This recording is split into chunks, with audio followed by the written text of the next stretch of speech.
Let me give you some information on how we indigenous people of Pacific feel about Australia's involvement in the struggle of self-determination and independence of West Papua. In 1962, when Australia signed the New York Agreement along with the rest of the United Nations General Assembly, we Pacific Islanders were all still colonized. We had closer relationship with West Papua. South Pacific Commission organized seminars for a smooth transition for independence. We were all in independence mood. However, none of us had or knew about the United Nations transferring West Papua to Indonesia. Everybody knows that we in the Pacific have a lot of reservation over Australia's climate change policy, but no one knows how hungry we are about the Australia's denial to West Papua's right to self-determination.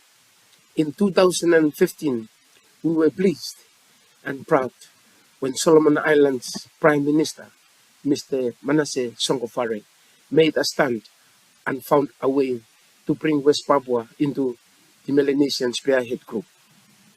It certainly put West Papua as a serious independence-seeking colony on the map, and it was a proud moment in 2019 when the Pacific Islands Forum passed its first motion on West Papua, demanding that its members investigate and address the root cause of the problems and encourage Indonesia to facilitate the UN fact-finding mission, which had agreed to in 2017. The African, Caribbean, and Pacific followed suit with a similar motion. That means half of the members of the United Nations General Assembly was alert to and thinking about West Papua gearing up for action, except Australia.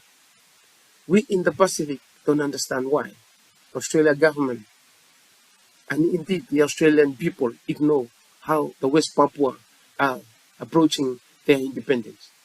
The West Papua's cause for self-determination is not the usual form taken by colonies. In 2020, they established a government called the West Papua Provincial Government. The West Papua Provincial Government is a transitional government from a non-state government to a fully fledged government that is capable of negotiating with the Indonesian government under the auspices of the United Nations.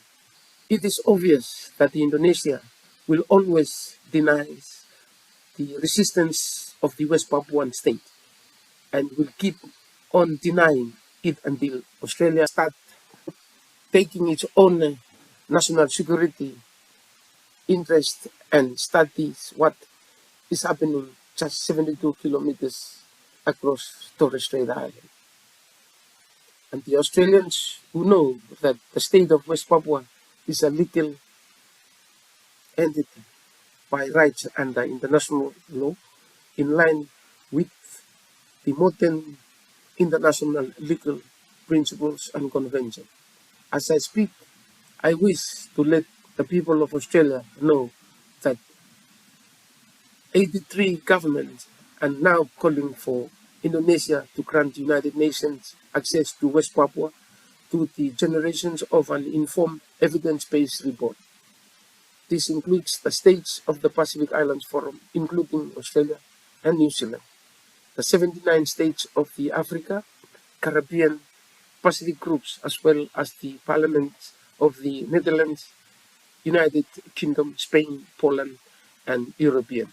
Finally, let's take briefly about the laws of state responsibility for the International Wrong Acts, which was adopted by the United Nations General Assembly in 2005. These laws affirm that dead states have a right and obligation to complain of wrong acts committed by a sovereign state.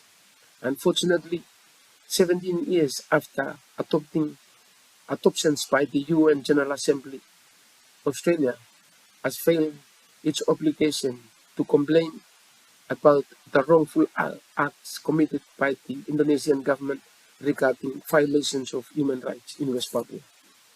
Australia should have played an important role during its term on the United Nations Human Rights Council between 2017 and 2020, but failed profoundly to recognize what is happening in its backyard. The Lombok Treaty ignores the fact that Australia signed the International Criminal Court Act in 2002, thus determining to end acts of violence such as torture, rape, enforced disappearance, brutality based on racial, cultural, political, and religious bias. I thank you all for your kind attention.